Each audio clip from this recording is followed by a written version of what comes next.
Je suis Naomi Monnier, je travaille à Hydraulique sans frontières et je voulais vous raconter comment notre association a vécu la crise du Covid dernièrement. Donc Hydraulique sans frontières, on travaille bien sûr dans le domaine de l'eau, l'assainissement et tout ce qui est sensibilisation à l'hygiène.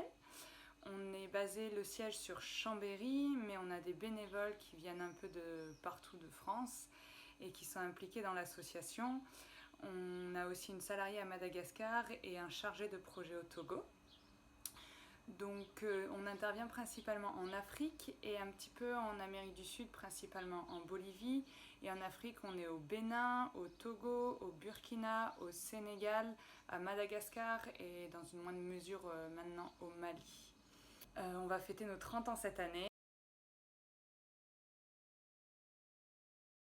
Principalement, on a télétravaillé, nous, en tant que salariés, donc on a dû s'organiser au niveau informatique pour travailler.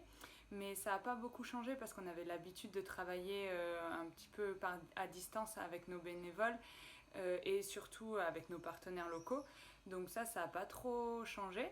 Sur place, sur les projets, en fait, dans les pays dans lesquels on intervient, on a été bloqué dans nos travaux à Madagascar, vu que le pays a été paralysé puisque plus personne ne pouvait se déplacer. Donc les entreprises ont dû se rapatrier sur la capitale, celles qui travaillaient sur notre projet à Brickaville. Et notre chargé de projet n'a pas pu se rendre sur les projets pendant cette période. Par contre, au Togo, l'entreprise a pu continuer puisqu'elle était dans des petits villages. Et notre chargé de projet a eu des laissez-passer pour pouvoir aller visiter et voir les travaux.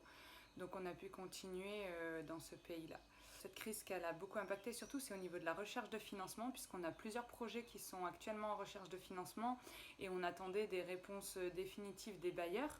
Et comme nos principaux bailleurs sont des collectivités territoriales, la plupart n'ont pas eu les nouveaux élus. En fait, les communes n'ont pas élu les nouveaux élus. Donc du coup, elles étaient incapables de prendre des décisions, elles ne pouvaient pas prendre encore des décisions, et elles ne peuvent toujours pas concernant nos projets.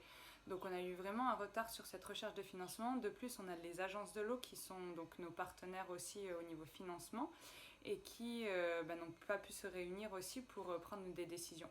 Donc on a vraiment, on espérait commencer au moins 2 projets en ce début de semestre et à cause de ce Covid, on est impacté dans ce sens-là.